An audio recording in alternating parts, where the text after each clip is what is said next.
তুমি আসমানে থাকো প্রভু, আমি জমিনে, তবু তোমারি প্রেম জমে হৃদয় গহীনে। ঠিক না বলেন? তুমি আসমানে থাকো প্রভু, আমি জমিনে, তবু তোমারি প্রেম জমে হৃদয় গহীনে। আমি তোমারি গোলাম গো, অন্য কারো না। আলিমুল গায়েব তুমি, মালিক রব্বানা। আল্লাহু আল্লাহু আল্লাহু আল্লাহ, জোরে আল্লাহু, মোহাব্বতে আল্লাহু আল্লাহু আল্লাহু আল্লাহ। তোমার রহম ছাড়া বাঁচা বড় দায়, প্রতিদিনে প্রতিক্ষণে চড়িয়ে রেখেছো আমায়। ঠিক কিনা? তোমার রহম ছাড়া বাঁচা বড় দায়, প্রতিদিনে প্রতিক্ষণে জড়িয়ে রেখেছো আমায়। কত শত ভুল মাফ করে দাও, কত শত ভুল মাফ করে দাও, জানা কি অজানা। আমরা তোমারি গোলাম গো, অন্য কারো না। আলিমুল গায়েব তুমি, মালিক রব্বানা। আল্লাহু আল্লাহু আল্লাহু আল্লাহ, সবাই আল্লাহু আল্লাহু আল্লাহু আল্লাহ। তুমি আসমানে থাকো প্রভু, আমি জমিনে, তবু তোমারি প্রেম জমে হৃদয় গহীনে। আমরা তোমারি গোলাম গো, অন্য কারো না। আলিমুল গায়েব তুমি, মালিক রব্বানা। আল্লাহু আল্লাহু আল্লাহু আল্লাহ, জোরে আল্লাহু আল্লাহু আল্লাহু আল্লাহ। জোরে বলেন আলহামদুলিল্লাহ। আমার অত্যন্ত কাছের মানুষ, বগুড়ার কাহালু সিদ্দিকিয়া ফাজিল ডিগ্রি মাদ্রাসার আরবি বিভাগের লেকচারার, বাংলাদেশ জাতীয় মুফাসসির পরিষদ বগুড়া জেলা শাখার সেক্রেটারি, আমার প্রিয় ভাই হযরত মাওলানা আবুল কালাম আজাদ, যার গ্রামের বাড়ি হলো ভাঙ্গুরা, পাবনা। আপনাদের কেমন লাগছিল তার আলোচনা? আমি নিজে তাকে সেটিং দিয়েছি এখানে, যে আমাদের এলাকার লোকেরা তার ওয়াজ শোনো। ভালো লেগেছে না? আমরা দোয়া করতে চাই এই কণ্ঠকে আল্লাহ পাক বিশ্বময় কবুল করুন। সকলকে নজর করে আরেকটি বার সালাম দিচ্ছি, আসসালামু আলাইকুম ওয়া রাহমাতুল্লাহি ওয়া বারাকাতুহু। জানতে চাচ্ছি সকলে কেমন আছেন? মন খারাপ? এবারের প্রধান বক্তা ভিন্ন দৃষ্টিক থেকে আসলো না কেন? ঘরকা মুরগি ডাল বরাবর, বাড়ির গরু খুলির ঘাস খায় না। ওই যে একজন বলছে, যদি লকলকা হয় পিটিয়াও সারান যায় না। ঠিক কি না? তবে আমি লকলকা নই, আমি আগেকার সেই মাল। নতুন করে আমাকে বারবার এখানে সেটিং দেয়। আমি মাহফিলে আল্লাহকে হাজির ও নাজিরের জন্য বলছি, আমার এলাকায় আমি প্রোগ্রাম রাখতে চাই না, কিন্তু এলাকাবাসী আমাকে ছাড়ে না, এজন্য আসতে হয়। তাতে আপনারা বেজার হন না? না, আপনারা বেজার হচ্ছেন তো। কিছু কিছু লোকের মন এমন সাইজ হয়ে আছে, চেহারা দেখে বোঝা যাচ্ছে যে সম্ভবত 10-20 হাজার টাকা পাবে। এরকম কোন ব্যাপার সেবার আছে নাকি? নাকি মামলা চলতেছে আপনাদের সাথে আমার? আলহামদুলিল্লাহ, এরকম কোন ব্যাপার সেবার নাই। যতদিন বক্তার চেহারা দেখে ওয়াজ শুনবেন, বক্তার নাম শুনে শুনে ওয়াজ শুনতে আসবেন, ততদিন পর্যন্ত এই বাংলাদেশ আগে যা ছিল ধর্মীয় দিক থেকে আরো নিচে নেমে যাবে। একজন ঠিক কইছে আর সব ঠিক, তার মানে আপনারা বক্তার চেহারা দেখে দেখে নাম শুনে শুনে ওয়াজ শুনতে আসবেন, তাই তো? যদি বজলুর রশিদ আসে তাহলে আমরা আসব, তাই? আরে সবাই যে বলছেন না তাই? বজলুর রশিদের প্রতি আমি হিংসা করছি না, তিনিও আসবেন, তার মাহফিলও আপনারা শরীক হবেন। আমরা তো অন্য ডিস্ট্রিক্টে যাই, পাবনা যান, সেই কুষ্টিয়া যান, ঝিনাইদহ যান, খুলনাতে যান, ঢাকা বিভাগে যান, রংপুর বিভাগে যান, লোকেরা কে আসতেছে ওয়াজ করতে এটা দেখার বিষয় নয়। কোরআনের মাহফিল হবে, নারী পুরুষ সমন্বয়ে একেবারে দল মত নির্বিশেষে সকলে আবাল বৃদ্ধ বনিতা পঙ্গপালের মতো ছুটে যায় কোরআনের মাহফিল শুনতে। মারহাবা। হাজার হাজার মানুষ নিয়ে আমরাই ওয়াজ করে আসি, কিন্তু আমাদের বগুড়ার একটা নেচার, যদি আমির হামজা আসে আমি যাব,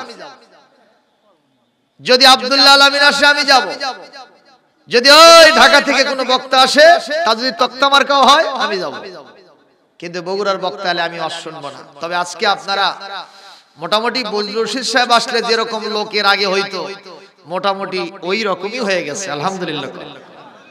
একটু জোরে বলেন না কেন? তো আমরা দোয়া করতে চাই শেষ মুহূর্ত পর্যন্ত তিল ধারণের জায়গা থাকবে না ইনশাআল্লাহ। আপনারা খুশি আছেন? খুশি আছেন? কথা কয় না। খুশি আছেন? দেখি কারা কারা খুশি আছেন, হাত তোলেন জোরে সোরে। আরেকটু জোরে জোরে তাকবীর দেন। নারায়ে তাকবীর, নারায়ে তাকবীর, লিল্লাহে তাকবীর, লিল্লাহে তাকবীর। আজকের মাহফিল সফল হোক, সফল হোক। নারায়ে তাকবীর। আলহামদুলিল্লাহ, জোরে কর। এই কোরআনের বিধান মেনে চললে লাভ না লস? সবাই বলবে। বাংলাদেশে অনেক জায়গায় কোরআনের বিধান আছে, আবার অনেক জায়গাতে নাই। একটা জায়গার কথা বলবো, সেটা হলো নারীদের পর্দার ক্ষেত্রে আল্লাহর যে বিধান নাজিল হয়েছে এটা পুরোপুরি আছে। বলেন কত ভাগ? 100 ভাগের মধ্যে একজন কইছে 99 ভাগ আছে। উনি মনে হয় এখনই সপ্ত আসমান থেকে নাজিল হলো। আমাদের দেশে নারীদের পর্দা হলো জাঙ্গা মার্কা পর্দা। কি মার্কা? ওই এক জুব্ব পরছে, একটা পায়জামা পরছে, একবারে টাকনু ছেড়ে গেছে, সরক ঝাদ্দ। লোকেরা বলে চাচা মাথা মুসলমান, গাও মুসলমান, তে পাও মুসলমান হবে না? তো বলছে বাবা ভালো করে কও তো, ওগুলো ইশারাতিহি, কিছু বুঝি না। বলে পায়জামার নিচ থেকে 4 আঙ্গুল কাটা লাগবে। কয় আঙ্গুল? কারণ ওই টাকনুর নিচে যেটা যাবে ওই অংশ কোথায় যাবে? জাহান্নামে। কিয়ামতের দিন আল্লাহ পাক রহমতের নজর ওই লোকের দিকে তাকাবেন না। নাউজুবিল্লাহ, জোরে কোন। তা আমাদের ছেলেরা এরকম করে না? করে না? এখনকার পায়জামা, প্যান্ট, লুঙ্গি সব নিচের দিকে সড়ক ধার দিয়ে যায়। মানে এই লোকটা বাড়িতে এসে তার স্ত্রীকে বলছে, এই সালেহা পায়জামার নিচ থেকে 4 আঙ্গুল কাটতে হবে, তাছাড়া আমার হাজিগিরি থাকতেছে না। কোনো সমস্যা নেই, ওই জায়গাতে রাখো, আমি একটু ঝাড় ঝাঁটা নিয়ে ব্যস্ত আছি। ওখানে রেখে মুরব্বির বেটা বাইরে ঘুরতে গেছে, এসে দেখে তার বিবি সালেহার কাজ এখনো শেষ হয় নাই। রাগবাগ করে বেটার বউ বলছে, মা তোর শাশুড়িকে বললাম, করলো না, তুই করে দিব? কয় আব্বা ভাতের পাতিল চুলোর ওপর, যদি ভাত চাউলে হয় কিংবা পুড়ে যায়, আপনার বেটার পেটন আর হকন আমার বাদ যাবে না। তো এটা আগে সারি, তারপরে ওটা সারবো, রাখেন ওখানে। সরল বিশ্বাসে রেখে বাইরে ঘুরতে গেছে, ঘুরে এসে দেখে এখনো আর ভাতের পাতিল নামে। মুরব্বির বেটা রাগবাগ করে পায়জামা নিয়ে চলে যাচ্ছে টেইলার্সে, টাকা যত লাগে আজকেই সাইজ করব। কলেজ পড়ুয়া মেয়ে কেবলই কলেজ থেকে এসে ট্রেন থেকে নামছে, আব্বার সাথে সামনাসামনি দেখা। বাবা কই যান? মা তোর মায়েরে বলছে তোর ভাবিরে বলছে কামরা করে নাই, রাগ বাগ করে আমি যাচ্ছি যত টাকা লাগে। আব্বা আমি থাকতে আপনার টেনশন আছে, চলেন বাড়ি। বাড়িতে নিয়ে এসে বলছে আব্বা সেই সকালবেলা খেয়ে গেছি, পেটটা বড় ক্ষুধার্ত, ওখানে রাখেন আমি একটু খাবো তারপরেই কাম সারবো স্যার। মেয়েটা যখন খাইতে বসে কেবলই তার ওই মায়ের সালেহার কাজ শেষ হয়েছে, উনি এসে একেবারে হাত দিয়ে মাপে 4 আঙ্গুল মেপে দাও দিয়ে কাটিছে। জোরে কোন কয় ইঞ্চি কাটছে? কি দিয়ে কাটে সেলাই করে রাখছে। এই কথা আবার বেটার বউ জানে না। বেটার বউ ভাতের পাতিল নামে আসেই মাপে সাইজ করছে কাঁচি দিয়ে, ও ঠিক সেলাই করে থুয়ে দিয়েছে, এটা আবার বিটি জানে না। ওই ভাত খায় আসেই প্লাস 100% মহব্বত আর ভালোবাসার চোটে ওই আর দাও নেয়নি, কাশি নেয়নি, কেসি দিয়ে 4 আঙ্গুল মারছে। আপনারা বলেন 3 4 কত আঙ্গুল? এটা কি কোন পায়জামা না জাঙ্গে? দ্যাট ইজ কল জাঙ্গে। বাংলাদেশে আলেমদের ওয়াজ যত বেশি হয়, বাংলাদেশের সরকারের যখন যতই পরিবর্তন হয়, বাংলাদেশের তাফসীরের সংখ্যা যত বেশি হয়, বাংলাদেশে ইসলামী সম্মেলনের যত সংখ্যা বেশি হয়, ইসলামী দলগুলি তাবলীগের সাথে আরো বেশি হয়, ইসলামী আন্দোলন বেশি হয়, পীর মাশায়েখদের মুরিদের সংখ্যা বেশি হয়। ওই আটরাশি বলেন, চরমনাই বলেন, শত শত গাড়িগুলো আজকে সেখানে ওরস মাহফিলে যত যায়, তত নারীদের পর্দা আরো ছোট হচ্ছে, বড় হয় না, ঢিলা হয় না, টান টান হচ্ছে, পাতলা ফিনফিনা হচ্ছে। জোরে কোন ঠিক কিনা? অবস্থা দৃষ্টে মনে হয় এটা কোনো পর্দা নয়, দ্যাট ইজ কল জাঙ্গে। কথা কোন ঠিক না বেঠিক? এই পর্দা আমার আল্লাহর বিধান, যদি নারীরা মেনে চলতো এই সমাজের ভিতরে সব দিক থেকে শান্তি নাজিল করে দিতেন কে? কারণ যে মায়ের পেট থেকে পর্দানসীন মা হতো, তার পেট থেকে যদি সন্তান আসতো ও হযরত ওমরের উত্তরসূরি হয়ে যেত। সুবহানাল্লাহ। আগামীকাল কোয়েন আরো জোরে বলেন। কিন্তু আজকে মায়েরা পর্দায় থাকে না, ওর পেট থেকে যে শয়তান আসে ও হয় উল্লুক ভল্লুক। কথা কোন না কেন? এই কারণে আমি বলবো পর্দা পুশিদার প্রয়োজন আছে। আমি ইসলামের ইতিহাস থেকে একটা ঘটনা আপনাদের শোনাবো। তার আগে কোরআন কারীম থেকে যেখান থেকে আলোচনা করার জন্য নিয়ত করেছি, আলোচনাটা একটু শুরু করে দেই। শুধুমাত্র এইটুকু বুঝাতে চেষ্টা করলাম, আল্লাহর বিধান পর্দা প্রথায় যদি এই সমাজে কায়েম হয়, এর সমাজে আবার শান্তি নেমে আসবে, কোনো সন্দেহ নাই। বলেন ইনশাআল্লাহ। জোরে বলেন ইনশাআল্লাহ। চান কি এই সমাজে শান্তি নেমে আসুক? চান? আল্লাহ রাব্বুল আলামিন কোরআন কারীমের সূরাতুল আরাফ 96 নম্বর আয়াতের ভিতরে বলেন, ওয়ালাউ আন্না আহলাল কুরা আমানু ওয়াত্তাকাউ লাফাতাহনা আলাইহিম বারাকাতিন মিনাস সামাই ওয়াল আরদ ওয়ালাকিন কাযযাবু فأخذناهم بما كانوا يكسبون। জোরে বলতে হবে আল্লাহু আকবার।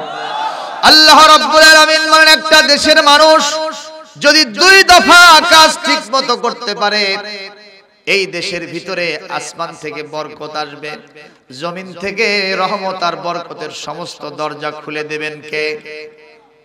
একটু জোরে বলেন কে? আসমান এবং জমিনের বরকতের দরজা কয়টা কাজ করলে আল্লাহ পাক খুলে দিবেন? সবাই বলতেছেন না যে? সবাই বলতে হবে ভাইজান, কয়টা? আরো জোরে বলেন। 1 নম্বর, যদি আমরা খাঁটি ইমানদার হতে পারি। আর 2 নম্বর হলো এই পৃথিবীতে যদি আমরা আল্লাহকে ভয় করতে পারি, আল্লাহর ভয় নিয়ে চলতে পারি, মানুষের ভয় নয়, কোন ক্ষমতাসীনদের ভয় নয়, র‍্যাব, পুলিশ, আর্মি, বিজেপির ভয় নয়, আমাদের অন্তরটাকে হযরত ইউসুফ আলাইহিস সালামের মতো ভয় দিয়ে সাজাতে হবে আর ঈমানের দাবিতে বলিয়ান হতে হবে। এই 2টা কাজ করতে পারলে আসমান আর জমিনের সমস্ত বরকতের দরওয়াজা খুলে দেবেন কে? মুসলমান ঠিকমতো ইমানদার যদি আপনি হতে চান, আপনাকে কাজ করতে হবে 8টা। একটু জোরে বলেন কয়টা? আরো জোরে। জোর হলো না, সবাই বলেন। এবার থামেন। এই যে মিছিলটা করলাম তাতে লাভ না লোকসান? সবাই বলেন কি লাভটা হলো? এই কথাটা আমাদের মনের ভেতরে গ্রথিত হয়ে গেল, জজবাটা বেড়ে গেল। আমি যদি 8টা পয়েন্টের উপরে আলোচনা শেষ করতেও না পারি, অন্তত আপনারা মনে রাখবেন আব্দুল সালাম সাহেব 8টা পয়েন্টে কথা বলেছে। আমি এই যে বগুড়া শহরে এখনই মিছিল দেখে আসলাম, ভোটের মিছিল, 28 তারিখে নির্বাচন। কত তারিখ? একজন বলতেছে নেতা মোদের একটাই, সেটা হলো আমাদের উল্লুক ভাই। কথা কন না কেন? আমার ভাই, তোমার ভাই, উল্লুক ভাই, ভল্লুক ভাই সমাজে আছে না নাই? কোন মুসলমান, কোন নেতারে আপনি নির্বাচন করবেন, কোন নেতা আপনার জন্য আসল নেতা হবেন, এই কথাটাও কোরআন থেকে জানার দরকার আছে না নাই? আমি সেই বিষয়ে আজকে আলোচনা করব ইনশাআল্লাহ। আপনি যদি জান্নাতি ইমানদার, খাঁটি ইমানদার হতে চান, আপনার জন্য লাগবে কয়টা? 8টা কোয়ালিটি। তার ভিতরে 1 নম্বর হলো আত-তাইবুন।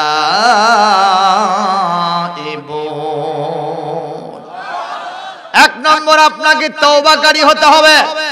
2 নম্বর আল-আবিদুন, আপনাকে ইবাদতকারী হতে হবে, মনে রাখবেন সবাই। 3 নম্বর আল-হামিদুন, আপনাকে আল্লাহর প্রশংসাকারী হতে হবে। আস-সাইহুন, আপনাকে হতে হবে দুনিয়াতে গিয়ে আখিরাতকে ওভারকাম করতে হবে। কি বলে? আখিরাতকে ওয়েলকাম করতে হবে, দুনিয়াকে ওভারকাম করতে হবে, দুনিয়া ছাড়তে হবে, আখিরাতকে ধরতে হবে।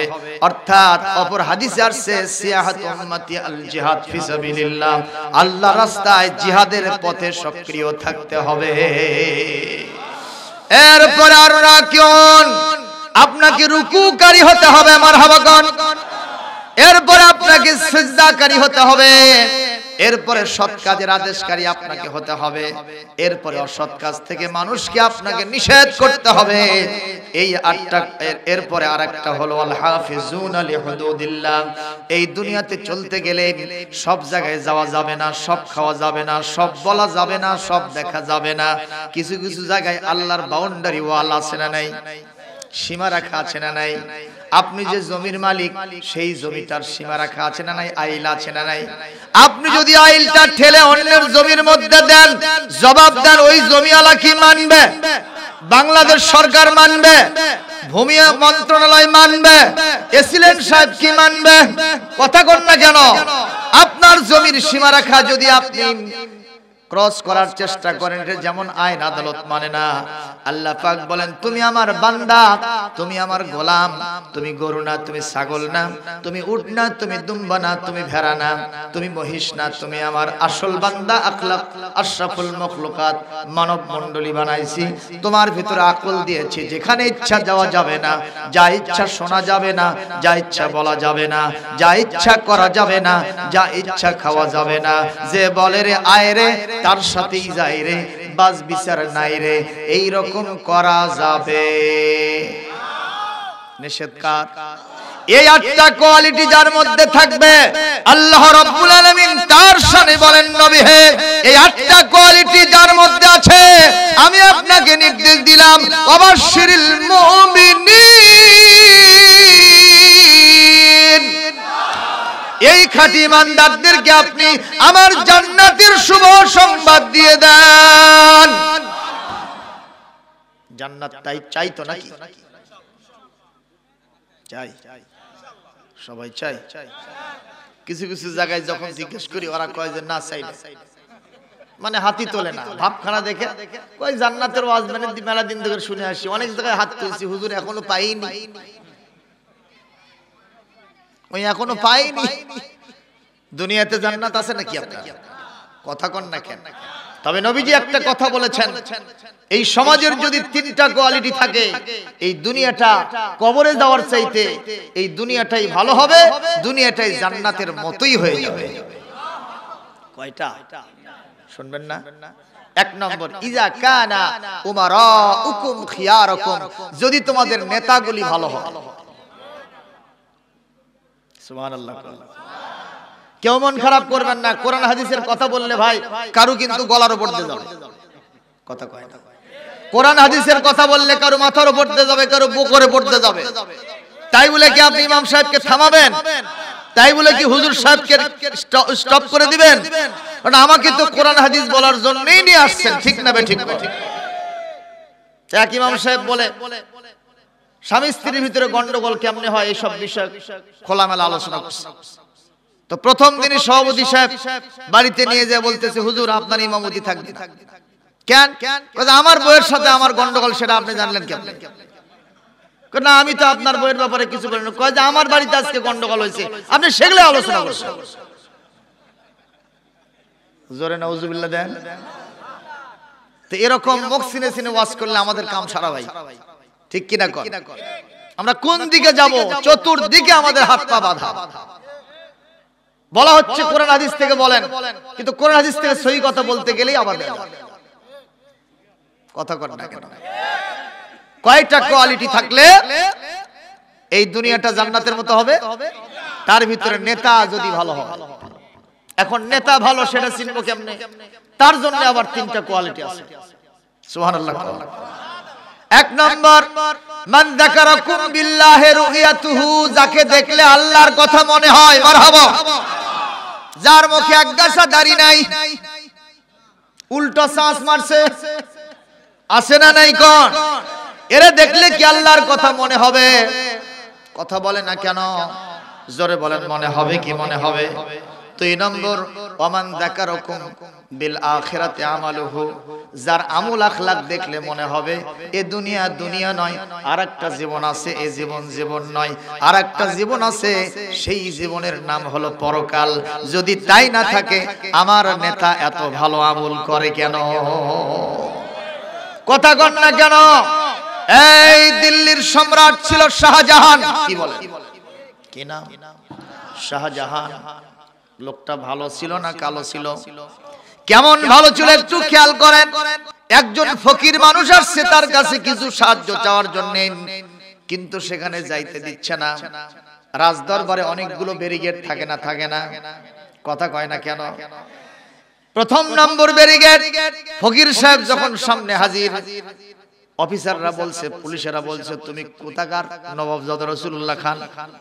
কত রাঘব বল আসলো, সবগুলোকে হেট আউট করে দিয়েছে। তুমি ফকির মানুষ, তুমি আসছো কোন আক্কেলে?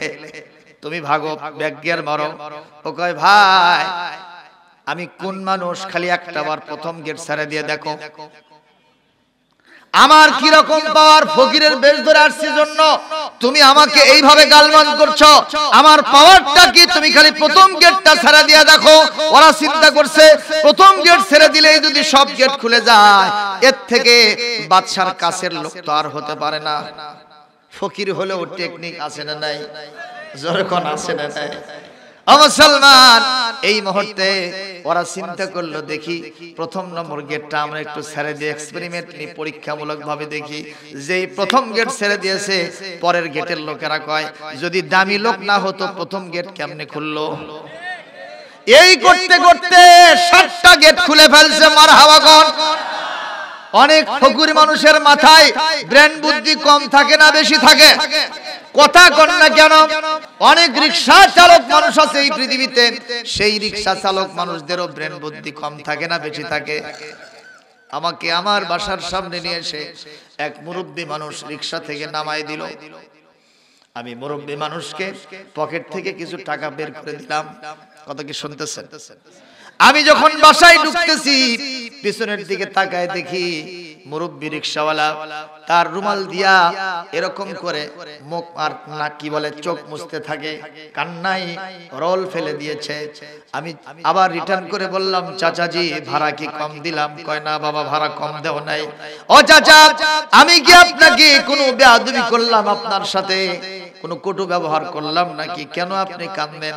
চাচা বলছে না বাবা, ভাড়া যা তার চেয়ে বেশি দিছো, ব্যবহার খুব ভালো করছো, কিন্তু তুমি যখন হুজুর মানুষ, যখন তুমি রওনা করেছো, আমি তোমাকে পিছন থেকে দেখে সঙ্গে সঙ্গে আমার বড় হুজুরের কথা মনে হচ্ছে।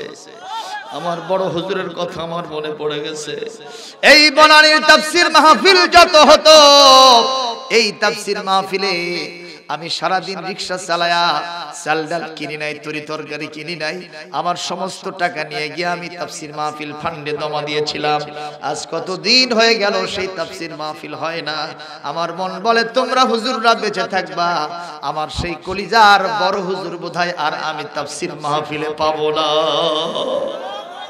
সেই দিন আমি ওনার কান্না দেখে আমার কলিজায় পানি থাকে নাই, আমার চোখ দিয়ে গড়গড় করে পানি পড়েছে। আর আমি চিন্তা করলাম, রে একজন রিকশা চালকের মাথায় এত বড় ব্রেনার বুদ্ধি ধরলো, অনেক রাঘব বোয়ালের মাথা সেই বুদ্ধি ধরলো না। কথা বলেন ঠিক না বেঠিক? এই পৃথিবীতে হিরোরে জিরো বানায়া দেন কে? আবার জিরোকে হিরো বানান কে? এইরকম সম্মান আমার আল্লাহর আছে না নাই?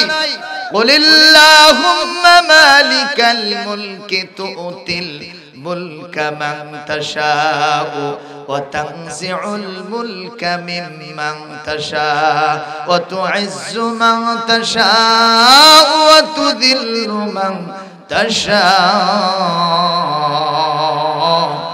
বিয়াদিকাল খায়র ইন্নাকা আলা কুল্লি শাইইন কাদির। পিছনের লোকেরা কি আছেন না নাই? জোরে আল্লাহু আকবার সবাই কর না রে ভাই। আল্লাহ বলছেন আমি আমির রে ফকির বানাই, ফকির রে আমির বানাই। ঠিক কি না?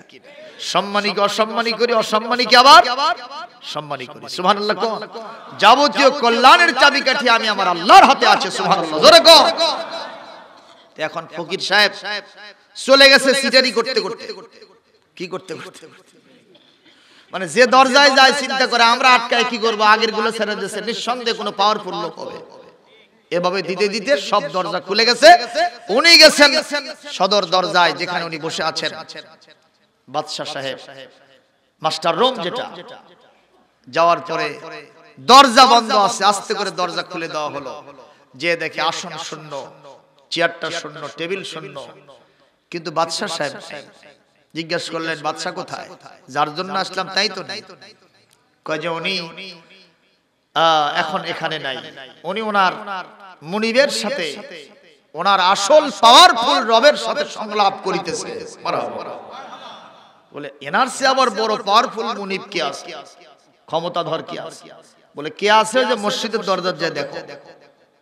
উনি এটা ছেড়ে দিয়ে মসজিদের দরজায় গেছে, যে দেখে একজন মানুষ পিছন থেকে দেখা যায় বাদশা শাহজাহানের মতোই এরকম দুইটা হাত সিনা বরাবর তুলে হাউমাউ করে ডুকরে কাঁদতেছে, দু চোখের পানি দিয়ে গাল দাড়ি বুক সব ভিজে ভিজে পড়তেছে।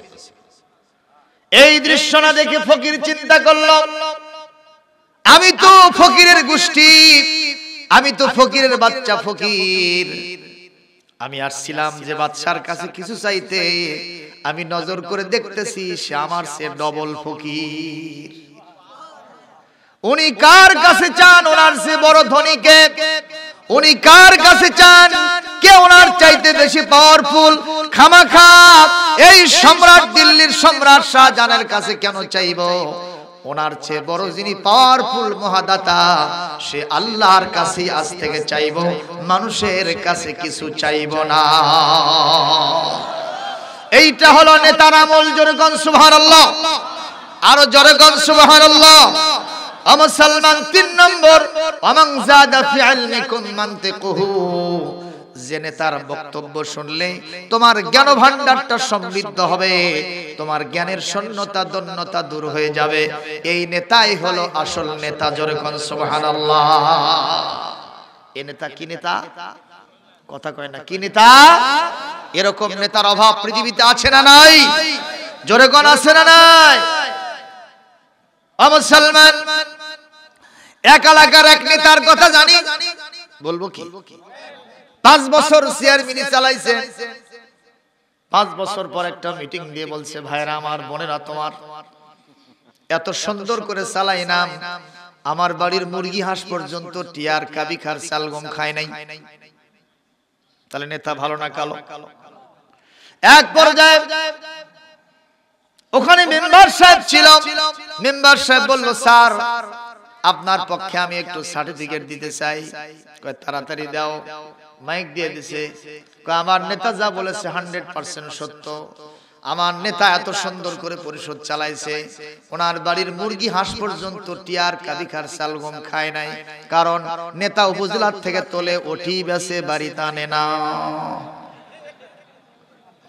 সুবহানাল্লাহ, আরো জোরে নাউজুবিল্লাহ।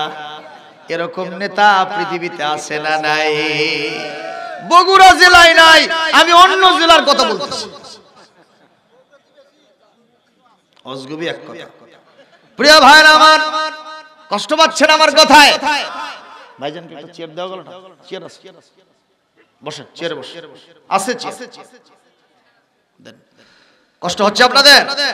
তাহলে নেতার কথা শুনলে, নেতার বক্তৃতা শুনলে জ্ঞান ভান্ডার সমৃদ্ধ হবে, এরকম নেতা চাই না? চাই না? কথা বলেন না কেন? আমরা অনেক নেতা পাই মঞ্চে এসে দাঁড়ায় মাইক নিয়ে বলে, ভাই কোরআন হাদিস সম্পর্কে তো আমি কিছু বুঝি না, কিন্তু মাইকও ছাড়ে না। এরকম নেতা আছে না নাই? মুসলমান, আমি আপনাদের সামনে আলোচনা করতে চাই, আমাদের কয়টা কোয়ালিটি থাকলে আমরা জান্নাতের জন্য কবুলিয়াত পাবো? জোরে বলেন। 8টা। তার ভিতরে বলছিলাম দুনিয়াটা জান্নাতের আদলেই হবে। 3টা কোয়ালিটি দেশের মানুষের ভিতরে থাকলে, 1 নম্বর নেতাগুলো যদি ভালো হয় তার 3টা কোয়ালিটি, আর 2 নম্বর হলো ওয়াইদা কানা আগনিয়াউকুম সুমাহাআকুম, তোমাদের দেশের যদি ধনী মানুষগুলো দানশীল হয়, দানবীর হয়, তাহলে অবশ্যই ওই দেশের মানুষের কবরে যাওয়ার চাইতে দুনিয়ায় থাকলে জান্নাতের শান্তি আলো বাতাস পাওয়া যাবে। দানবীর যদি হয় ধনী লোকেরা, সুবহানাল্লাহ। আমাদের ধনীরা অনেকে আছে এতই কাঞ্জুস মার্কা, ও যখন ভাত খাইতে বসে বাড়ির লোকদেরকে বলে দরজা লাগাতে, ফকুনি ডিস্টার্ব করবে।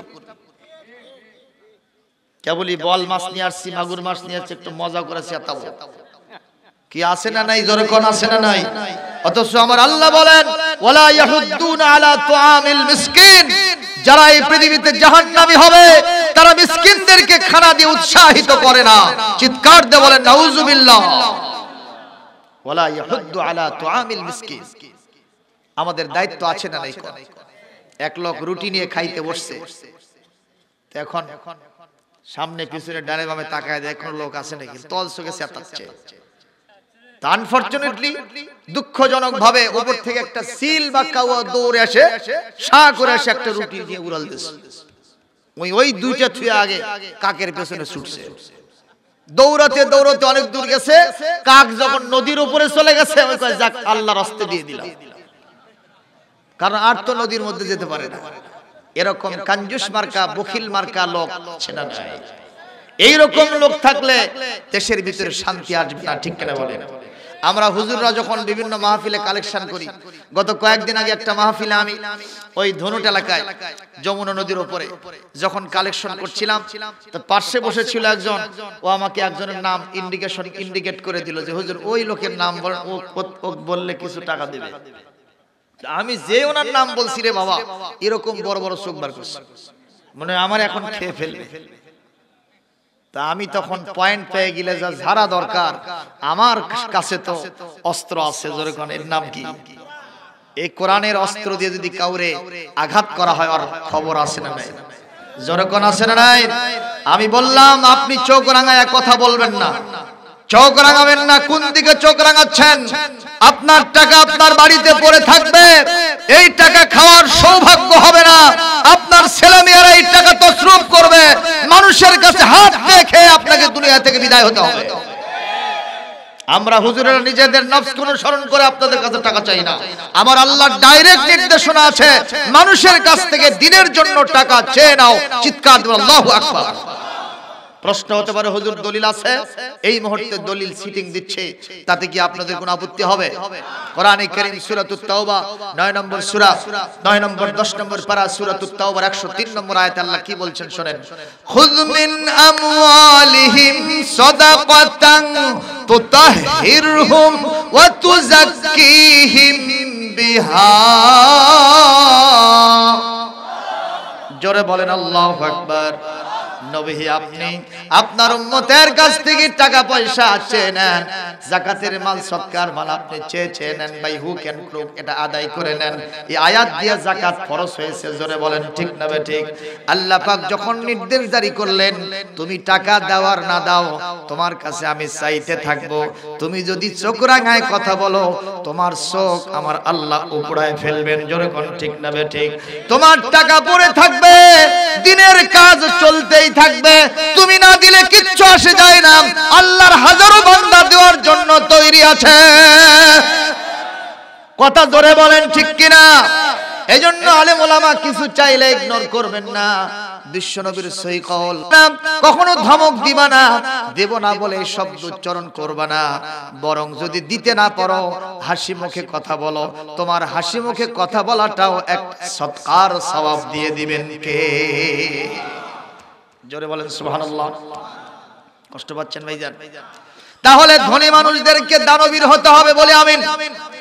আর 3 নম্বর, ওয়াইদা কানা উমুরুকুম শুরা বাইনাকুম, তোমাদের দেশের কার্যক্রমগুলি যদি পুরুষ পরিষদের মাধ্যমে, মজলিসে শুরার ভিত্তিতে, পরামর্শের ভিত্তিতে, পুরুষ পরিষদের মাধ্যমে কার্যক্রম যদি বাস্তবায়িত হয়ে যায়, আমি আল্লাহর নবী বললাম বুখারীর হাদিস থেকে, নবীজি বলছেন ফাজহারুল আরদি খায়রুল লাকুম মিন বাতনিহা, কবরে যাওয়ার চাইতে দুনিয়াটাই আল্লাহর জান্নাতের মতো হয়ে যাবে।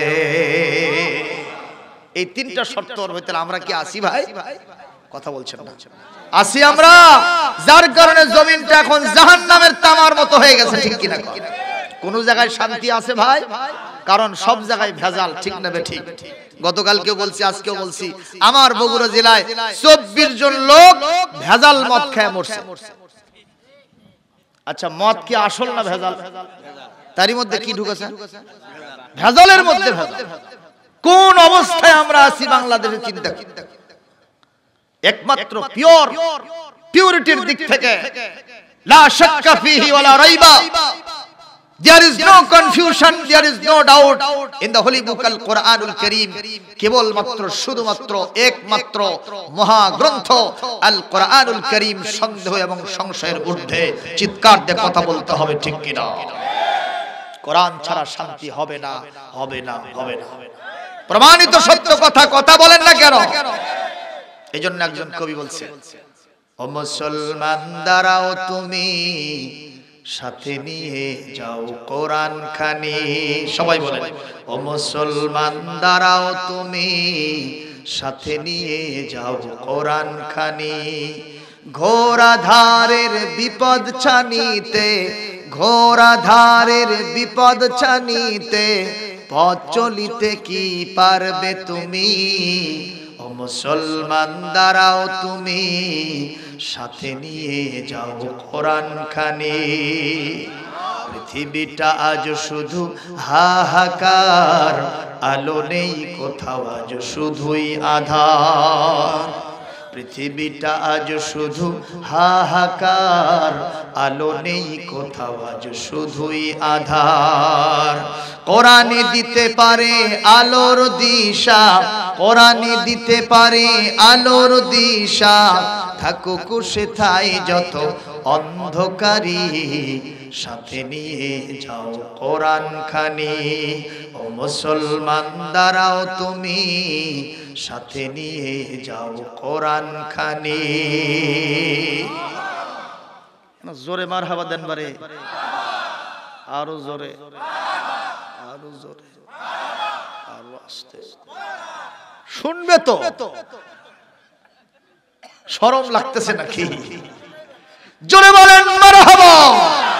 কোরআনের গান শোনার সাথে সাথে আবাল বৃদ্ধ, এখানে যুবক মানুষ, বৃদ্ধ মানুষ, শিশু মানুষ, বিভিন্ন দল উপদল, যে যেখান থেকে এসেছেন আল্লাহর দলের সদস্য হিসেবে, সকলকে গলা ফেটে আওয়াজ দিয়ে বলতে হবে আল্লাহু আকবার, নারে তাকবীর, নারে তাকবীর, নারে রিসালাত, ইয়া রাসূলুল্লাহ, নারে রিসালাত, লিল্লাহি তাকবীর।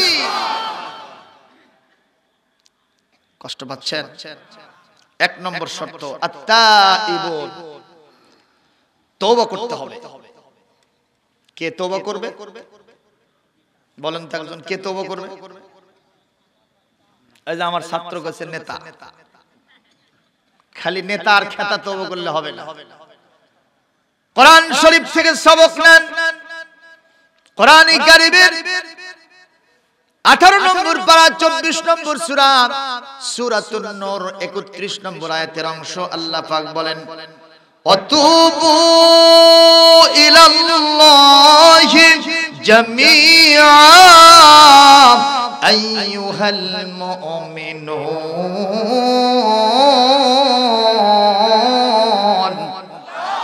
লাআল্লাকুম তুফলিহুন।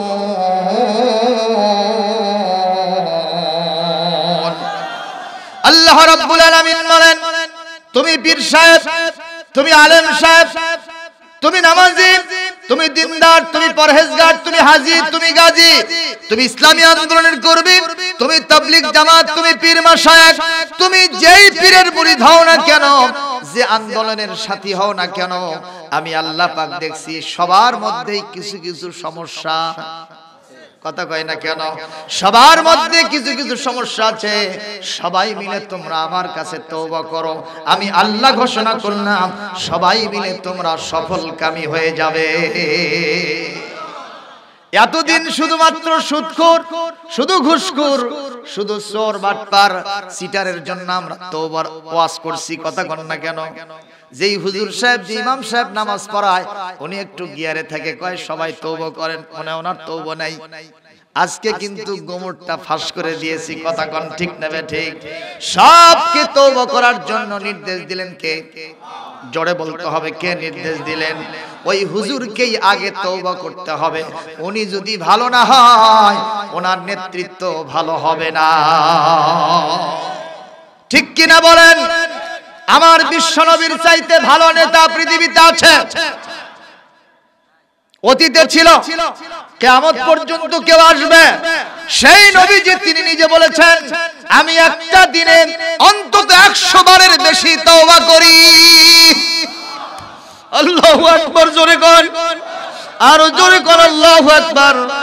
আমার সোনার নবীজি 100 বারের বেশি তওবা করতেন। এই কথার লোটটা কত বড়! কেন নবীজিকে এতবার তওবা করতে হলো? মনে করবেন না আমার সোনার নবীজির এতগুলো গুনাহ ছিল? নাউজুবিল্লাহ, জোর কোন। তাহলে নবীজি কেন এতবার তওবা করলেন? উম্মত যেন তার থেকে শিক্ষা গ্রহণ করে, তওবা ছাড়া কখনো না থাকে। আশ-শাবু বিলা তাওবাতিন কাল বাইতি বিলা সাকফিন আও কামা ক্বালা নবী সাল্লাল্লাহু আলাইহি ওয়াসাল্লাম। বিশেষ করে তোমরা যারা যুবক, তোমাদেরকে সব সময় তওবা করতে হবে। কারণ যদি তওবা না করে তুমি যুবক থাকো, তুমি এমন একটা ঘরে থাকবা যেই ঘরের কোনো ছাদ নাই, রোদে বৃষ্টিতে সব সময় কষ্ট পাওয়া লাগবে, ঠিক না বেঠিক? এজন্য মুসলমান, তওবা যদি আমি আপনি করতে পারি, শত অপরাধ করা সত্ত্বেও আমাকে আপনাকে রহমতের কোলে টেনে তুলে নেবেন কে? আরো জোরে। আল্লাহর নবীর সামনে এসে এক সাহাবী বিশ্ব নবীর এই ওয়াজটা শুনতেছিলেন। তওবা করার সাথে সাথে আল্লাহ পাক মাফ করে দিবেন। শুধু মাফি করবেন না, রহমতের কোলে টেনে তুলে নিয়ে রহমতের জান্নাতের দরওয়াজা খুলে দিবেন। সব সাহাবী খুশিতে বাকবাক, কিন্তু ওই সাহাবী খুশি হয় না, শুধু কাঁদতেই থাকে। রাসূল বললেন, কেন কাঁদো? সাহাবী বলছেন, হুজুর এই ওয়াজটা অন্যের শানে খাটতে পারে, আমার শানে এই ওয়াজ কখনো খাটবে না, খাটবে না। বলে কেন? বলে আমি এমন অন্যায় করেছি, অবিচার করেছি, আমি যদি তওবা করি আল্লাহ পাক আমাকে মাফ করে রহমতের কোলে তুলে নেবেন, এটা আমার বিশ্বাস হয় না, আমার আশা হয় না। আল্লাহ রাসূল বললেন, ও সাহাবী, বলো তো তোমার কি অন্যায়, তোমার কি অবিচার, তোমার কি খারাপ কাজ? শুনবেন না? সাহাবী বলতেছেন, হুজুর এটা আমি বলতেও লজ্জা পাচ্ছি, আর যদি বলি আমার সাথে হয়তো আপনার শত্রুতা বেড়ে যেতে পারে। রাসূল বললেন, না, শত্রুতা বাড়বে না, তুমি তাড়াতাড়ি বলো কি তোমার সেই আবদারটা, কি তোমার সেই অপরাধটা তুমি বলো। সাহাবী বলছেন, হুজুর আমার এক সময় জাহালাতের অবস্থা ছিল, আমি শিরকের হালতে ছিলাম। আমার বিবিকে গর্ভবতী অবস্থায় রেখে আমি সফরে চলে গেলাম বাণিজ্য কাফেলার সাথে। আমি যখন ওখান থেকে ফিরে এসেছি তখন আমার স্ত্রী সন্তান জন্ম দিয়েছেন। সন্তান অনেকটা বড় হয়ে গেছে, অত্যন্ত ফুলের পাপড়ির মতো নাদুস নুদুস চেহারা আমার সন্তানের। আমি বাড়িতে ঢোকার সাথে সাথে আমার স্ত্রী আমাকে রিসিভ করলো। আমি দেখলাম ওই ছোট্ট মেয়ে সন্তানটা এতই সুন্দরী হয়েছে, ওর নামটা হয়েছে জামিলা। জামিলা মানে সুন্দরী। জোরে কোন মারহাবা। নামটা কি? আরো জোরে।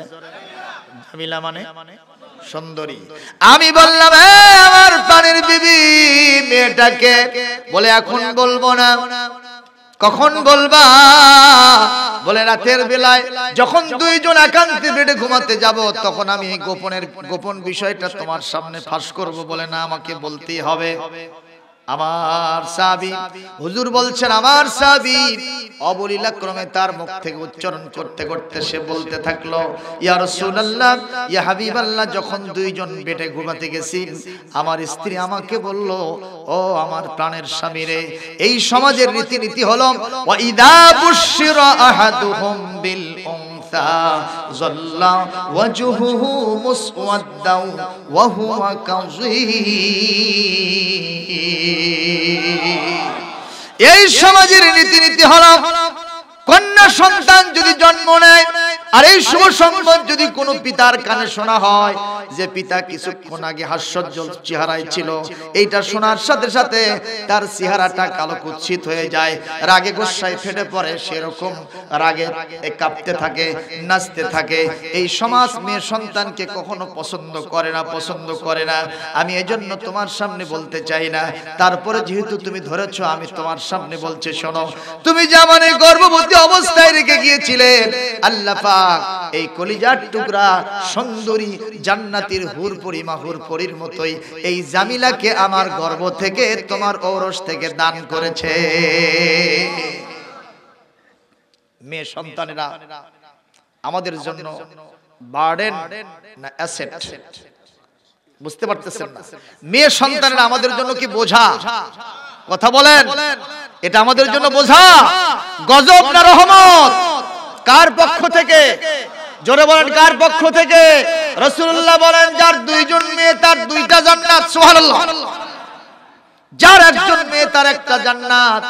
আল্লাহর নবী বলেন, দুইজন মেয়েকে যদি কেউ জন্ম দেয় আর তাকে বয়স প্রাপ্ত হওয়া পর্যন্ত সহি কায়দায় তাকে দ্বীনি শিক্ষা দিয়ে একটা সৎপাত্রে দান করতে পারে, আর এই অবস্থায় যদি এই পিতা জমিন থেকে বিদায় হয়ে যায়, আমি রাসূল নিজে ঘোষণা করছি কাল কিয়ামতে এই মেয়ের পিতা আর আমি রাসূল পাশাপাশি জান্নাতে থাকব। জোরে বলেন সুবহানাল্লাহ। আজকের এই বিশ্ব নারীদেরকে মর্যাদা দিচ্ছে রাস্তায় নামায়া। কথা বলেন না কেন? নারীদেরকে মর্যাদা দিচ্ছে রাস্তায় নামায়া। নারী মিছিল করতেছে, কিসের ঘর কিসের বর, দেহ আমার, সিদ্ধান্ত আমার, আমার দেহ আমি দেব যাকে খুশি তাকে। এরকম কথা আছে না নাই? কথা আছে না নাই? এই তো সেই দিনে মূর্তির বিরুদ্ধে যখন হুজুররা কথা বললো, আমাদের পার্শ্ববর্তী ফরিদপুর জেলায় কয়েকজন মেয়ে সেখানে আস্তে করে এরকম ব্যানার ধরে মিছিল করলো। সেই মিছিলের ভিতরে এইরকম ভাবে উক্তি তারা করলো যে আমার দেহ আমি দেব, তুমি হুজুর সেখানে কথা বলবা কেন? আমরাও বলতে চাই, হুজুরদেরকে কথা বলার জন্য দায়িত্ব দিয়েছেন কে? জোরে বলেন কে? তোমরা যারা নারীরা বাকবাকুম করবা, বেপরদাই থেকে বাংলার জমিনে রহমতের পরিবর্তে আল্লাহর গজব ডেকে নিয়ে আসবা। বাংলাদেশে মসজিদ, মাদ্রাসা, আলেম ওলামা, খানকা, মক্তব, মারকাজ থাকতে তোমাদের এই দূর স্বপ্ন বাস্তবায়ন হতে আমরা দেব না। আপনারা কি আলেমদের পক্ষে থাকতে রাজি আছেন? কারা কারা আছেন হাত তুলে আল্লাহকে দেখাও।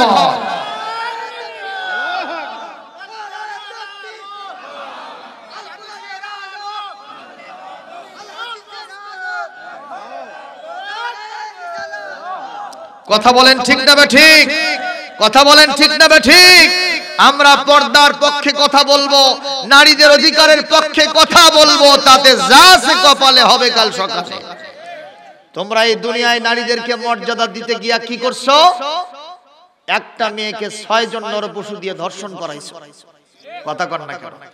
নারীকে দিয়া ব্লেডের বিজ্ঞাপন দেওয়াইছো, নারীকে আজকে ভোগ্য পণ্য বানাইছো, নারীদের শরীর থেকে পোশাকাদি খুলে ফেলে একজন নারীকে জাহান্নামের কীট বানাইছো, শয়তানের প্রতিবিম্ব বানাইছো, যুবকদের চরিত্র নষ্ট করে জাহান্নামের দোরগোড়ায় পৌঁছায় দিয়েছো।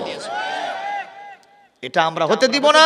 আমরা কোরআনের বিধান প্রতিষ্ঠার মাধ্যমে নারীদের অধিকার নিশ্চিত করতে চাই ইনশাআল্লাহ। কথা বলছেন না কেন? পর্দায় থাকলে নারীর মর্যাদা কমে কমে, কথা বলেন না কেন? আমি অনেক দিন বলেছি, আজকেও বলছি, লোহার দা আর সোনার ছুরি কাম বেশি, সোনার কাম বেশি, লোহার দায়ের দাম কম কিন্তু কাম বেশি। বাঁশ কাঠ কাটবেন কি দিয়া? লোহার দা দিয়া। সোনা দিয়া কুরবানির গরুর গোশত থুরবেন, হাড্ডি থুরবেন, ওই হাড্ডি থোরার আগে ওইটা থুরে যাবে, ঠিক কি না? আমার বাবনদের মর্যাদা বেশি, দাম বেশি। যে জিনিসের যত দাম সে জিনিস যত বেশি ঢেকে রাখতে হয়, ঠিক কি না? আমাদের এই পুরা বডির ভিতরে সবচেয়ে বেশি মর্যাদাবান কোনটা? আরে সবাই বোঝেন না নাকি কথা? কোনটার দাম বেশি? মাথার দাম বেশি।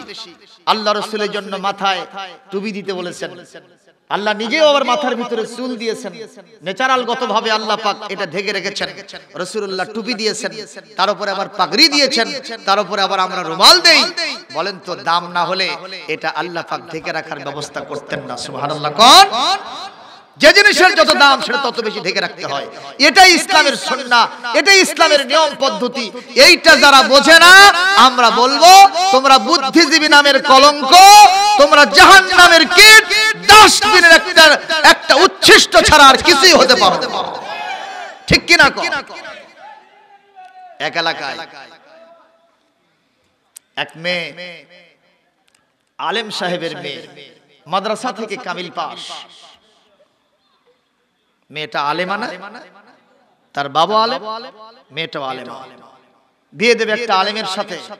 আনফরচুনেটলি আলেমের সাথে বিয়ে হলো না, বিয়েটা হয়ে গেল এক জালেমের সাথে। কেমন জালেম? ও নিজেও পর্দা ভালোবাসে না, ওর বাপ মাও ভালোবাসে না, ভাইয়েরা তো বাসি না, পুরাটা পরিবার বেপর্দা।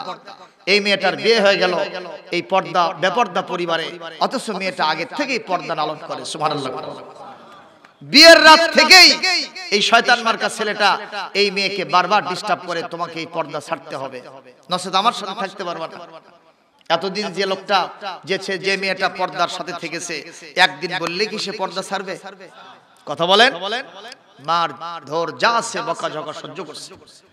এই অবস্থায় তার পেটে একটা সন্তান এসে গেছে, আলহামদুলিল্লাহ। নির্ধারিত সময় শেষে সন্তান প্রসব হয়েছে। সন্তানটা জমিনের ভিতরে আস্তে আস্তে বড় হচ্ছে।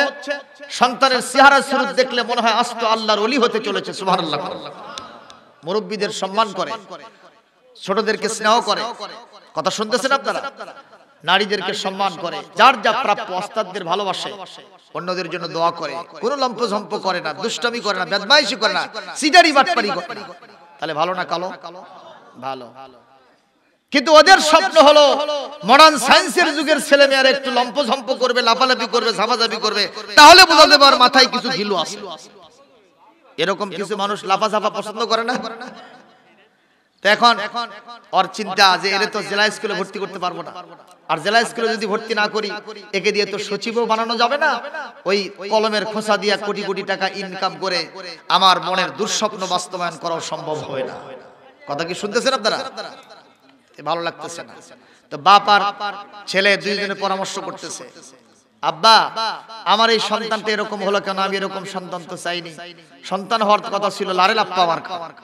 লারেল আপ্পা বোঝেন না? এরকম চুরি ছেড়ে দিয়ে টান মারলে, ছেড়ে দিলে চটস করে যে লাগে, এরকম লাফালাফি করবে, এরকম সন্তান চাই। তাছাড়া জেলাত ভর্তি করা যাবে না, সচিব হবে না, টাকা পয়সা কামাই হবে না। কথা কর না। এক পর্যায়ে এই মেয়েটা সন্তান দিকে তার কলিজা ঠান্ডা হয়, কিন্তু তার দাদা দাদি, তার চাচা চাচি আর ওই বাপের কলিজার ভিতরে ডান্ডা লেগে যায়, ওদের ভালো লাগে না। এক পর্যায়ে বাপ বলতেছে, এই বলটু তোর এই সন্তানটা এরকম হলো কেন তুই জানিস? কয় না তা তো জানি না আব্বা। বলে তোর স্ত্রী যে প্যাকেট হয়ে থাকে, পর্দাকে প্যাকেট বলতেছে, নাউজুবিল্লাহ কোন। এই প্যাকেট হয়ে থাকার কারণে সন্তানটা এই মানের হয়েছে। যদি তোর স্ত্রীকে এই প্যাকেট থেকে খুলে দিতে পারিস, তার মানে পর্দা থেকে মুক্ত করতে পারিস, এমন একটা সন্তান হবে যে আস্ত লারে লাপ্পা ও ডিসিএসপি হবে, সচিব হবে, তোর মনের উদ্দেশ্য পূর্ণ হবে, লাফালাফি ঝাপাঝাপি করবে। এরকম একটা সন্তান চাইলে আজকে রাত্রে তোর বিবিকে আলটিমেটাম দিতে হবে, পর্দা ছাড়তে হবে। এরকম একটা আলটিমেটাম তুই তাড়াতাড়ি দিয়ে দে। এই কথা না শুনে আজকে রাতের বেলায় রাত 2টার সময় সালেহাকে ডেকে তুলে বলতেছে, সালেহা এত রাতে ডাকলে কেন? বলে আগামীকাল সকাল 10টা তোমার শেষ সময়। কেন শেষ সময়?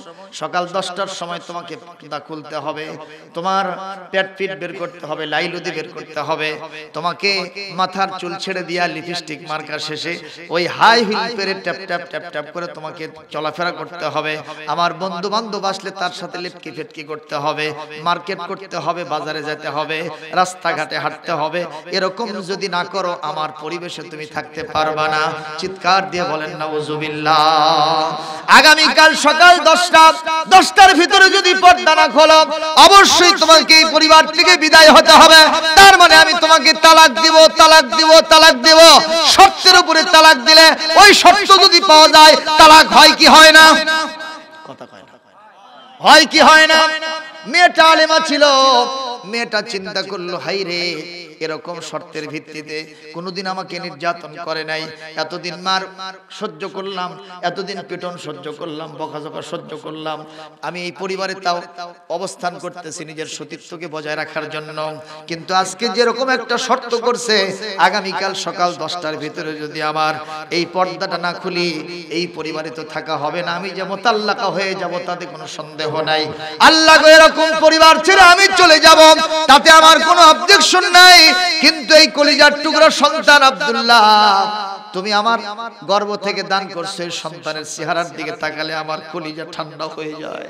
এই সন্তানকে রেখে আরেকটা পরিবারে আমি চলে যাব, এই পরিবারে আরেকটা মেয়ে আসবে, আমার কলিজার টুকরা সন্তানকে সৎ সন্তান হিসেবে দেখবে, বিমাতা সুলভ আচরণ করবে, আমি এটা কেমনে সহ্য করব?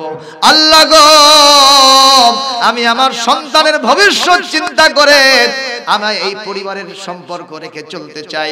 আগামীকাল সকাল 10টার আগে আমি আমার বোরকাটা খুলতে চাই। আমার মন চায় না বোরকা থেকে আমি বের হব, কিন্তু সংসার টিকে রাখার জন্য আমি বোরকাটা খুলে ফেলবো। তুমি আমার এই অনিচ্ছাকৃত ত্রুটিটুকু মেহেরবানি করে মাফ করে দিও। আমার নবীজি বলেন, রুফিয়ান উম্মাতিল খাতা ওয়ান নিসিয়ান মাসতুকরিহু আলাইহি, বাধ্য করে যদি কাউকে দ্বীনের বিরুদ্ধে কাজ করানো হয়, আমি আল্লাহ পাক গুনাহ লেখি না, আমি তাকে মাফ করে দেই। জোরে বলেন সুবহানাল্লাহ। এই মহিলাটাকে আল্লাহ পাক মাফ করে দিয়েছেন। সকাল 10টার সময় তার পর্দাটা খুলে ফেলেছে। আরে স্বামী খুশি, স্বামীর বাবা অর্থাৎ তার শ্বশুর আব্বা খুশি। কি আসলে বাপ না পাপ? জোরে কোন বাপ না পাপ? এরকম শয়তান মার্কা বাপ আছে না নাই? যেই বাপ ইচ্ছা করে তার সন্তানদের দিয়ে খারাপ কাজ করায়, বাড়ির মহিলাদের দিয়ে খারাপ কাজ করায়, অভিনয় করায়, বিভিন্ন জায়গায় নিয়ে গিয়া নাটক সিনেমার মঞ্চে দাঁড়ায় ডান্সিং করায়, এরা বাপ না, এ দুনিয়ার শ্রেষ্ঠ পাপ। জোরে কোন ঠিক না বেঠি? আমার মুসলমান, কষ্ট হচ্ছে আপনাদের? বাপ যদি ভালো হয়, সন্তান ভালো হয়, ঠিক কিনা কর? এই ওয়াজ আমি এবার অনেক জায়গায় করেছি, আজকে আপনাদের সামনেও করি। এক বাপ আমার কাছে বলল, হুজুর বাড়ি থেকে একটু বিদায় নিলাম, আমি বাইরে সফর করতে যাব। রাস্তার ভিতরে আমার কলিজার টুকরা সন্তান দৌড়ে এসে কয়, আব্বা দাঁড়ান। কথা কি শুনতেছেন? আব্বা দাঁড়ান। আমি দাঁড়ায় গেলাম, সন্তানটা দৌড়ে আসে বলতেছে, বাবা আপনি যে বিড়ির প্যাকেটটা রেখে গেছিলেন, বিড়ির প্যাকেট দেবার আছি। কিসের প্যাকেট? আরো জোরে, ভালো না কালো? হ্যাঁ, সুবহানাল্লাহ, নাউজুবিল্লাহ। কারণ বিড়ি খাওয়া তো ফরজ নাকি? বিড়ি খাওয়া ওয়াজিব, বিড়ি খাওয়া সুন্নাত, ফল, মুস্তাহাব, সওয়াব, কি হারাম এবং গুনাহ। জোরে কোন ঠিক কি না? সেই বিড়ির প্যাকেট দিতে আসছে বাপকে, কি জন্য? এই বাপ ওই সন্তানের সামনে বিড়িতে সুক্তান মারে। কথা কয় না? এটা ওই শিখছে দেখে দেখে। আর এক পিতা বলতেছে, হুজুর কি বলবো, আমি সন্তানদের থেকে বিদায় নিয়ে সফরের জন্য রাস্তায় বের হয়েছি, আমার কলিজার টুকরো সন্তান পিছন ডাক দিয়ে বলে, আব্বা দাঁড়ান। আমি দাঁড়ায় গেলাম, আমার সন্তান এসে বলছে, আব্বা একটা জিনিস রেখে গেছেন। বলে, আব্বা কি রে? আপনি তো একটা সুন্নত কখনো ছাড়েন না, দেখলাম আজকে সেটা রেখে গেছেন। বলে, আব্বা কি? বলে, এই যে আতরের শিশি রেখে গেছেন, আতরের শিশিটা দেওয়ার জন্য আপনাকে দাঁড়ানো বলতেছি। লিল্লাহে তাকবীর। তাহলে সন্তান ভালো হওয়ার জন্য বাপ মায়ের ভালো হওয়ার দরকার আছে না নাই? কথা কন না কেন? সন্তান যদি চোর হয়, বুঝতে হবে ওর বাপ মার একটু অভ্যাস। কথা কন না কেন? আছে না নাই? ফলনার গাছের 5টা আম পারে নিয়ে আসছে, মা করছে, বাবা কুত থেকে নিয়ে আলু। কই যে মুরব্বি গ্রামের মাতবর, ওনার গাছের ডালটা রাস্তার মধ্যে ছিল, আমার মাথার সাথে আমগুলো বাজছিল, মা আমি পারে নিয়ে আসছি। কয়, বাবা 5টা পারছু কি? আরো 5টা পারে নিয়ে আসার করে তোর দুলা ভাইয়ের ভাই পেটে দেবো। কোন তো এরকম মাও আছে না নাই? জোরে কোন আছে না নাই? এইটা না করে যদি সন্তানটার হাত ধরে শুরু ধরে মাতবরের কাছে নিয়ে যেত, মাতবর খুশিতে বাগ হয়ে যেত, ওই 10টা না আরো 10টা পেরে সন্তানকে মাফ করে দিত। জোরে কোন ঠিক কিনা? কিন্তু আমরা নিজেরাই সন্তানদের ভবিষ্যৎগুলো নষ্ট করতেছি। নাউজুবিল্লাহ, জোরে বলতে হবে। অনেক হাদিস আছে ভাইরা আমার। এইবার আজকে মেয়েটা পর্দা খুলেছে, আস্তে আস্তে দেখা যায় সন্তান আরেকটা মেয়ের পেটে চলে আসছে, স্ত্রীর পেটে চলে আসছে। আহারে 1 বছর 2 বছর 3 বছর 4 বছর পার হয়ে যায়। এক পর্যায়ে দেখা গেল এই সন্তানটা আগের সন্তানের সম্পূর্ণ আলাদা। তার মানে আস্তে একটা লারে লাপ্পা। মারহাবা না নাউজুবিল্লাহ। কি লাপ্পা? জোরে কোন? লারে লাপ্পা, আস্তো লারে লাপ্পা হয়ে গেছে। এক পর্যায়ে এই সন্তান দেখে বাপের মন খুশি, দাদার খুশি, দাদির খুশি, চাচা চাচি সবাই খুশিতে বাগবাগ রমরমা। একটা সুন্দর আনন্দ ঘন পরিবেশ বিরাজ করতেছে। তাদের চিন্তা জেলা স্কুলে ভর্তি করব, ভর্তি করার পরে সচিব হবে, ভবিষ্যতে ইনশাআল্লাহ ভবিষ্যতে অনেক টাকা পয়সা কামাই হবে, আমরা জিরো থেকে হিরো হয়ে যাব। ভাইরা আমার, এক পর্যায়ে 2 জনকে 2 জায়গায় ভর্তি করছে, একজনকে জেলা স্কুলে আর একজনকে মাদ্রাসায় ভর্তি করেছে। এক পর্যায়ে এই 2টা সন্তানের মধ্যে কোন সন্তান ভালো?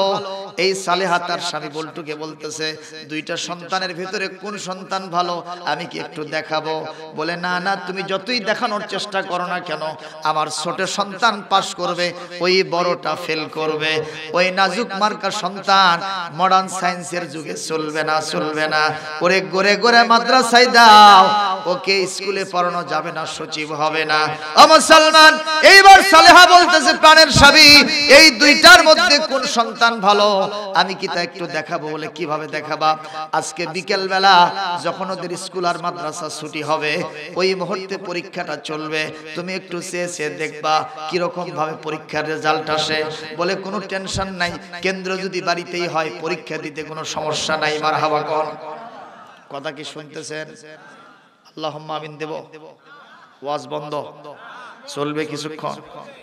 সবাই রাজি আছেন? দেখি কারা কারা রাজি নাই। এই ওয়াজ চলবে? দেখি হাত তুলে দেখান কারা কারা ওয়াজ শুনতে রাজি আছেন। কেবল শুরু হচ্ছে ওয়াজ। লিল্লাহে তাকবীর, নারায়ে তাকবীর। আজকের মাহফিল নারায়ে তাকবীর। আলহামদুলিল্লাহ। সবাই খুশিতে বাগবাগ। ছোটটা ভালো, বড়টা খারাপ। রেজাল্ট হবে পরীক্ষার আজকে। পরীক্ষাটা দেখবেন না? পরীক্ষা কখন হবে?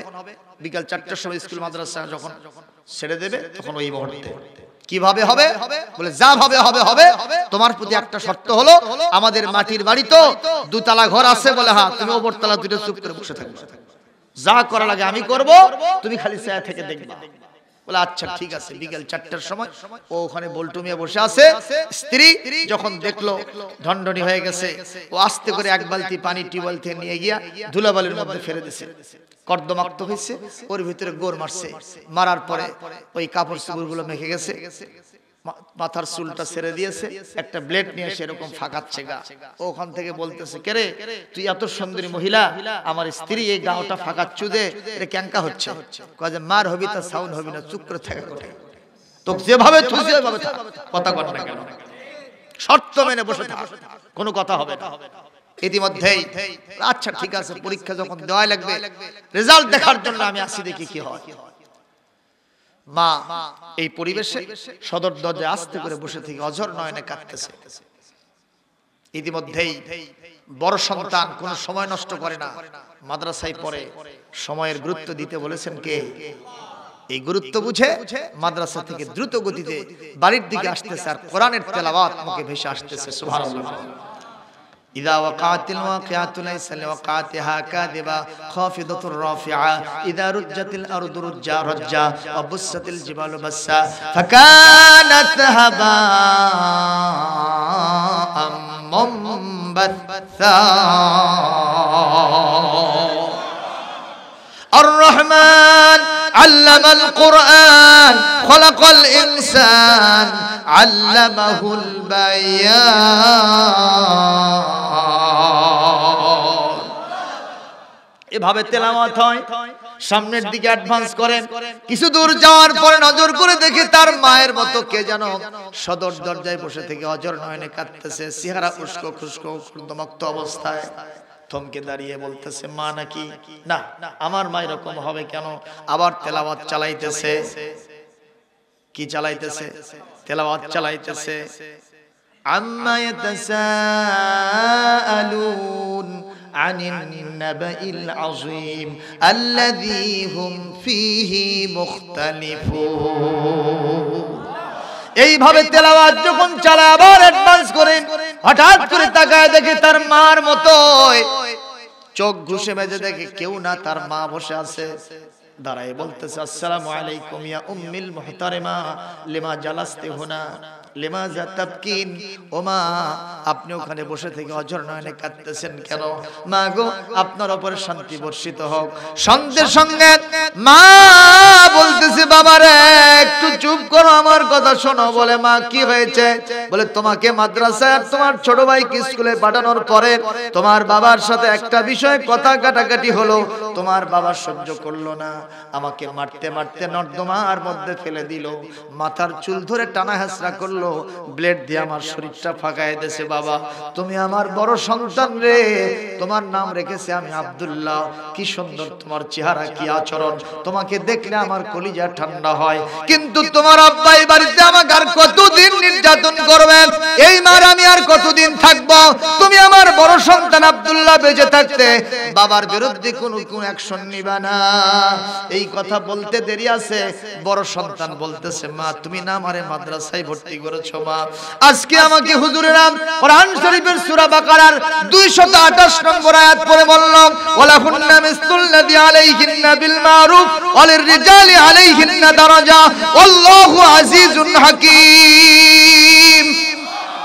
আল্লাহ বলেছেন স্বামী স্ত্রীর অধিকার সমান, আর আপনি আমার বাবার স্ত্রী, আপনার উপরে আমার আব্বাকে আল্লাহ পাক এক গুণ মর্যাদা বাড়িয়ে দিয়েছেন।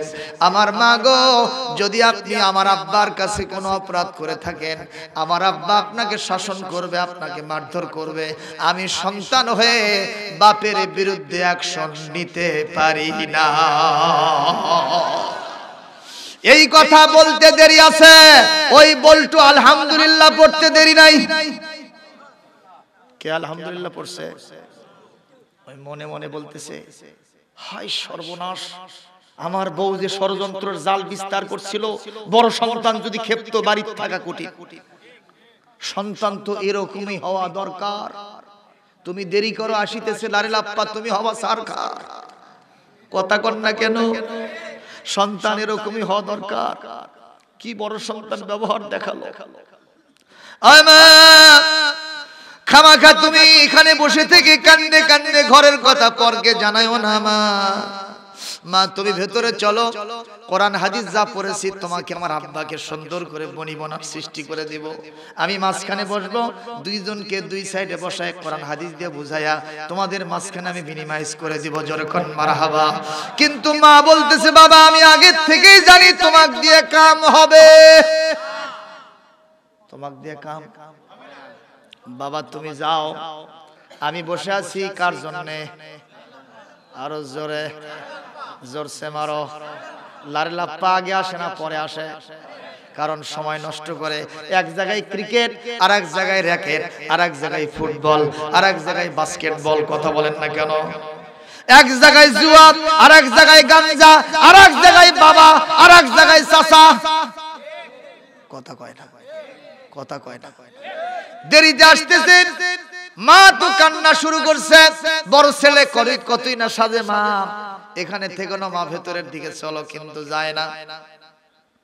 এক পর্যায়ে বসে থেকে কাঁদতেছে।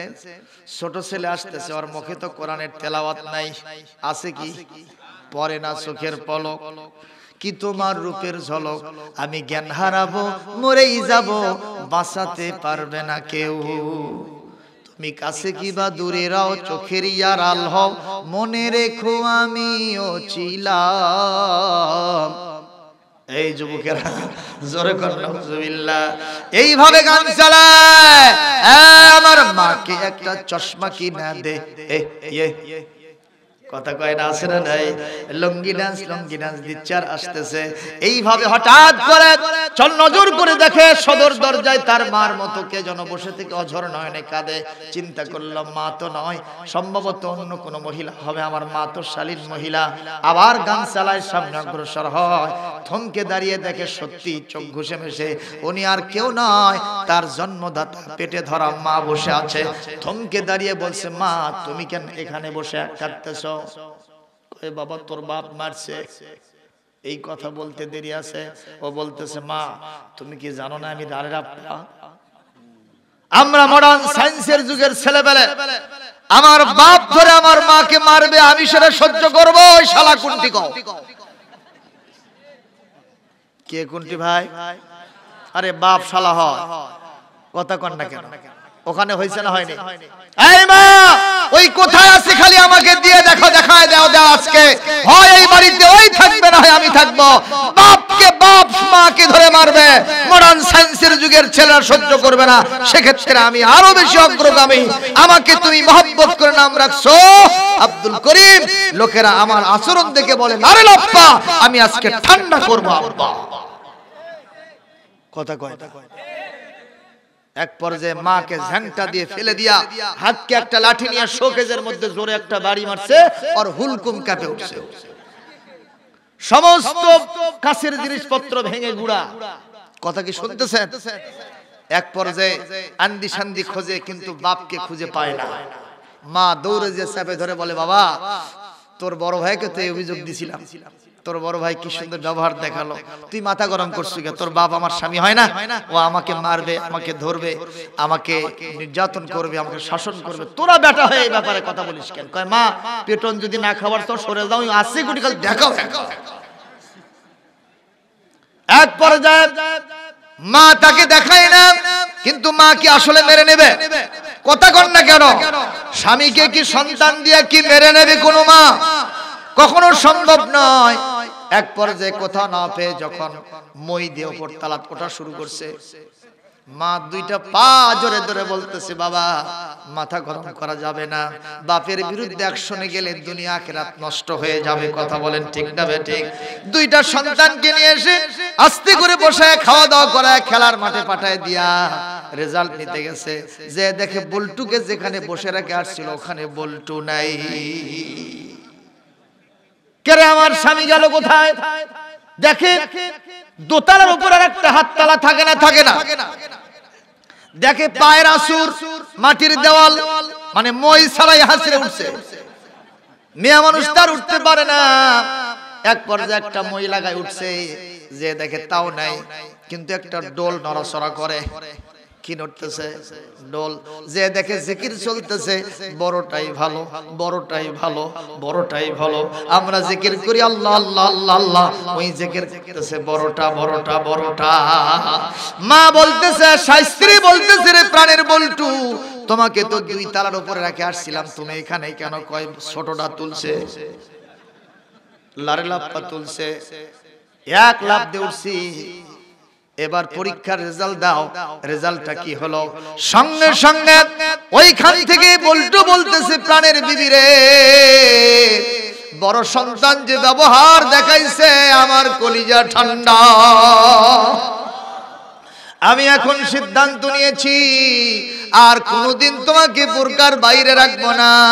যে বোরকাগুলো পুড়ে ফেলেছিলাম, আজকেই গিয়ে আমি বগুড়া মডার্ন টেইলার্সে আরো 5টা বোরকা তোমারে বানায় দিব। যখন মারহাবা। তা আবার খিমা বোরকা, কি বোরকা? খিমা চেনে না এখন বর্তমান? খিমার বোরকা আছে না নাই? একেবারে পায়ের পাতাহীনি চলে গেছে। এই রকম বোরকা তোমারে বানায় দিব।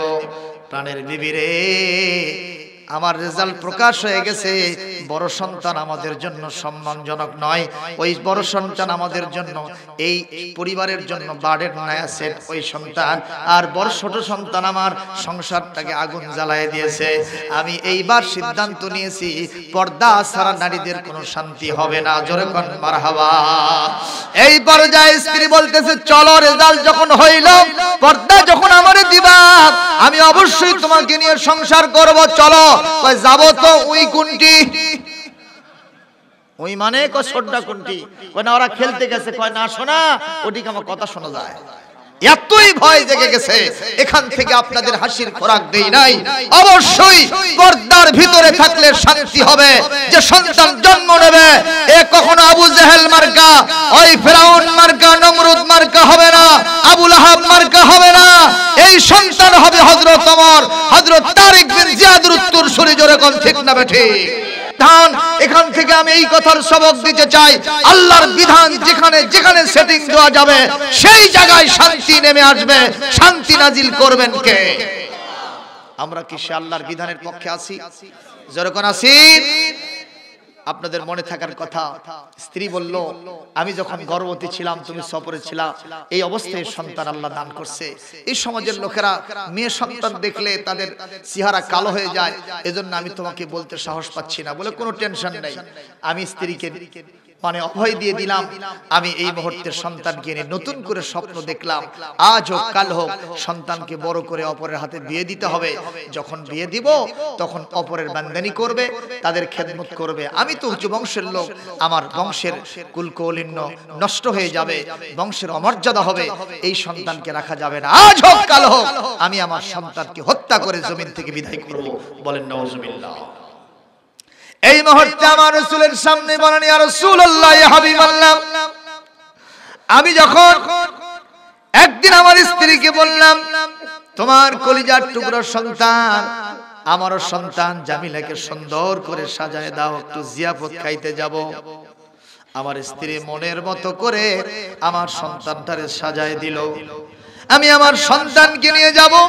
সন্তান আমার পিতৃ পরিচয় পাওয়ার পরে এতই সুন্দর হাস্যোজ্জ্বল তার চেহারা, আমার দাড়ি ধরে কত মজা করে, আমার মুখে চুমু খায়, আমার বুকে চুমু খায়, কপালে চুমু খায়। এক পর্যায়ে আমার কলিজার টুকরা সন্তানকে ঘাড়ের উপরে নিয়ে, কাঁধের উপরে নিয়ে আমি রাস্তা ধরেছি। অনেক দূর যাওয়ার পরে আমি যখন আসল রাস্তা বাদ দিয়া কণ্টকাকীর্ণ বাঁকা রাস্তা, পাহাড়িয়া রাস্তা যখন ধরেছি, আমার কলিজার টুকরা সন্তান বলে, আব্বাজি জিয়াফত খাইতে গেলে তো এই রাস্তায় যাওয়া দরকার, আপনি এই রাস্তা কেন ধরলেন? এই কথা বলাও সারা। আমি বললাম, মা আজকে একটু ভিন্ন রাস্তায় নিয়ে যাব মা। আমি যখন তারে নিয়ে এই রাস্তায় চলে গিয়ে পাহাড়ি এলাকা, একটা পাহাড়ের পাদদেশে মেয়েটাকে রেখে আস্তে করে আমার কোষার মধ্যে থেকে একটা শাবল কিংবা খন্তা কিংবা একটা কোদাল বের করলাম, অস্ত্র বের করলাম।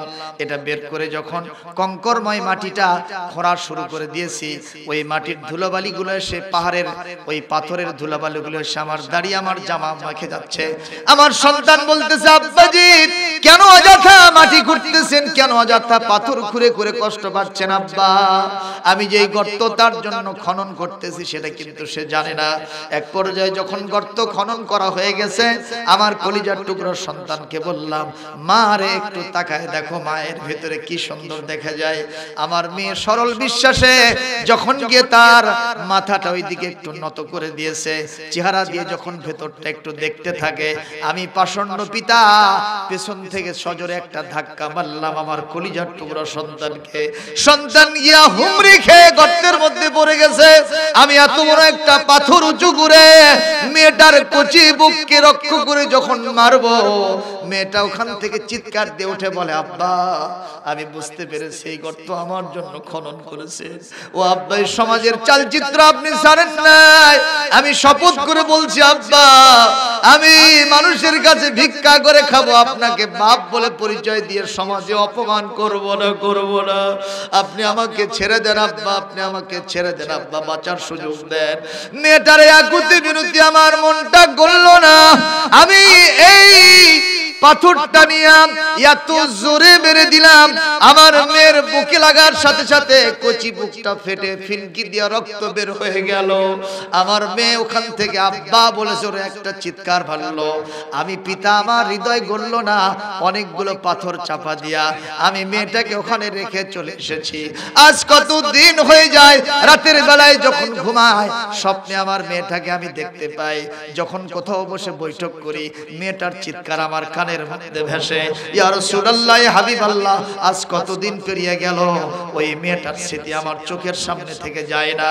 আজকে যখন মুসলমান হয়েছি, আজকে যখন তওবা করে আপনার সাগরাত হয়েছি, আপনি বলেছেন যদি তওবা করো আল্লাহ পাক শত তওবা করার সাথে সাথে শত গুনাহ maaf করে দিয়া তার রহমতের কোলে তোমারে টেনে তুলে নেবে। এটা অন্যদের জন্য খাটতে পারে। ইয়া রাসূলুল্লাহ, ইয়া হাবিবাল্লাহ, আমি মনে করি আমার ক্ষেত্রে এই তওবা কখনো আল্লাহ কবুল করবেন না। আমি এত খারাপ কাজ কঠিন ভাবে করেছি। আমার রাসূল বলেন, দাহিয়াতুল কালবি, তুমি যে পাষণ্ড আচরণ করেছো, পৃথিবীর কোন পিতা তার সন্তানের সাথে, মেয়ের সাথে এরকম আচরণ করতে পারে না।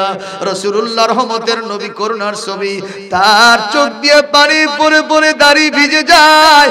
আর রাসূল হাউমাউ করে কেঁদে উঠে বলেন, দাহিয়াতুল কালবি রে, এই যে পাষণ্ড আচরণ তোমার মেয়ের সাথে তুমি করেছো, তারপরে আমি বিশ্ব নবী ঘোষণা করছি, আত্তাইবু,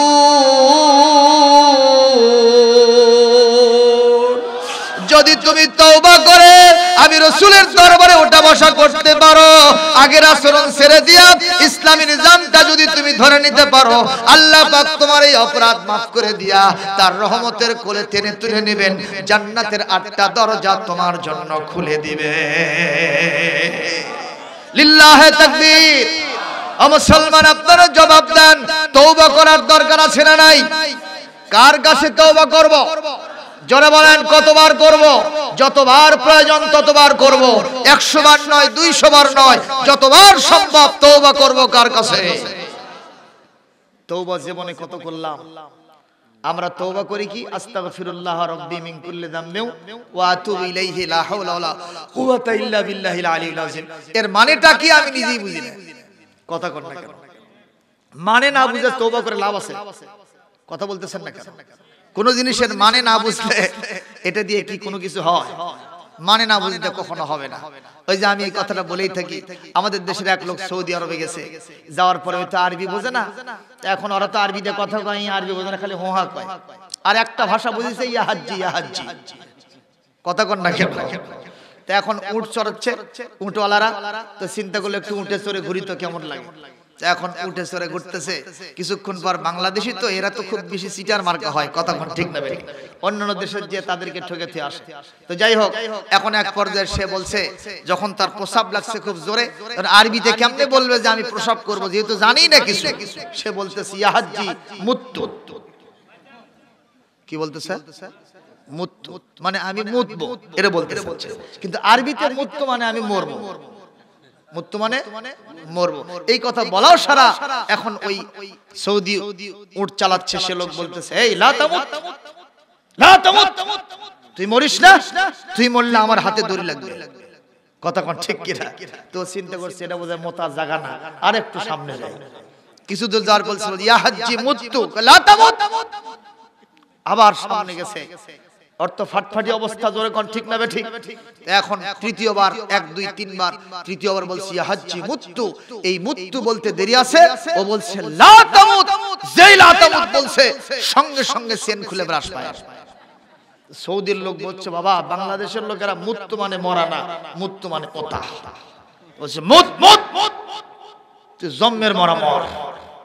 ওই পেশাব চালাইছে। তো অর্থ না বুঝলে যা হয়, যখন ঠিক না বেঠিক? আমাদের দেশে আমরা আস্তাগফিরুল্লাহ পড়িয়ে মানেটা কি কেউ বুঝি না।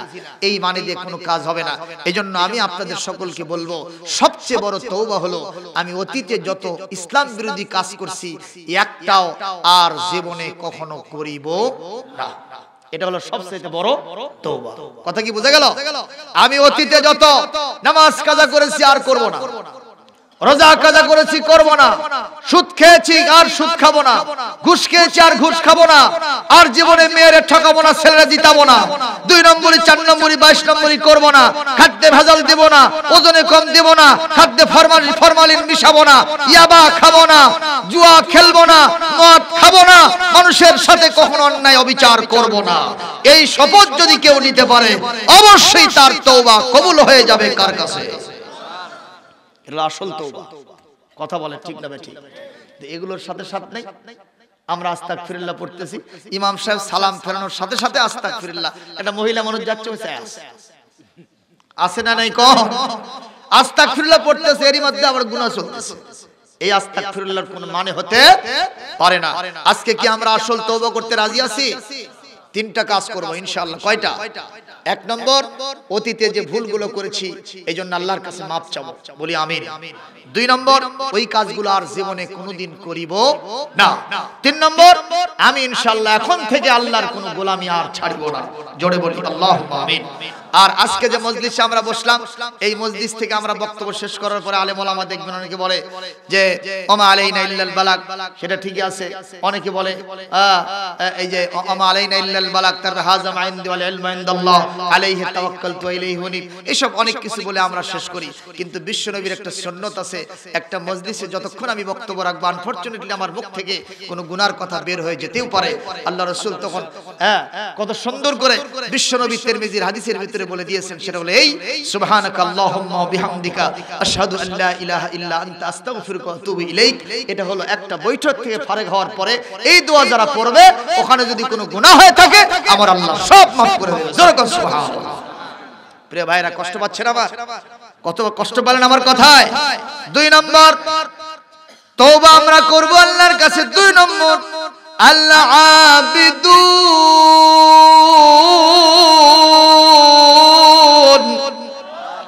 আমরা গোলামি করব কার? আমরা দাসত্ব করব কার? আইন মানব কার? বিধান মানব কার? নাকি লাত মানত উজ্জা হবলের, চাঁদ সূর্যের, গাছ পাথরের, নদী পাহাড়ের? বলেন তো কার গোলামি করব? আরো জোরে বলেন। এই সবের গোলামি করা যাবে না। মাজারে গিয়ে কি মাথা নোয়ানো যাবে? মাজারে মান্নত করা যাবে? পীর সাহেব হুজুরকে আমার আল্লাহর নূরের পুতুল বলা যাবে? কথা বলছেন না কেন? আমার সোনার নবীজি সাল্লাল্লাহু আলাইহি সাল্লাম যখন লাত মানত উজ্জা হবলের বিরুদ্ধে কথা বললেন, ওদের গাছ পাথর ইট পাথরের পূজার বিরুদ্ধে কথা বললেন, ওরা এসে নবীর সাথে সংলাপে বসে গিয়ে বলল, মুহাম্মদ খামাকা তুমি আমাদের লাত মানত উজ্জার বিরুদ্ধে কথা বলো না, যদি বলতেই হয় আর এরকম উচ্চবাচ্য করো না। 1 বছর তুমি আমাদের খোদাগুলোর ইবাদত করবা, আর 1 বছর আমরা সবাই মিলে তোমার খোদার ইবাদত করব। বলেন তো এরকম 50-50 সুযোগ আছে নাকি? আমাদের দেশে অনেকে বলে ধর্ম যার যার, উৎসব সবার, আছে না নাই? কোন যদি এটা হয় তাহলে আমরাও বলতে চাই চাকরি যার যার, বেতন সবার। কথা কন না কেন? জমি যার যার, ফসল সবার। কথা কন? জমি যার যার, ফসল সবার। বিয়া যার যার, বউ কি সবার? জোরে কন নাউজুবিল্লাহ। ধর্ম যার যার, এইরকম 50-50 কোন কারবার আমার আল্লাহ রাখে নাই। কথা বলেন ঠিক না ঠিক? এই জন্য দাসত্ব গোলামি হবে কার? কেবলমাত্র আল্লাহর জন্য। প্রিয় ভাইরা, এই 8টা কাজ আপনারা করবেন। আমি আগে আপনাদের সামনে বলে দিয়েছি যে এই 8টা কাজ করতে পারলে অবাশশিরিল মুমিনিন, খাঁটি ঈমানদার আমরা হয়ে যাব। আল্লাহ আমাদের জন্য জান্নাতের 8টি দরজা খুলে দিবেন। জোরে সুবহানাল্লাহ।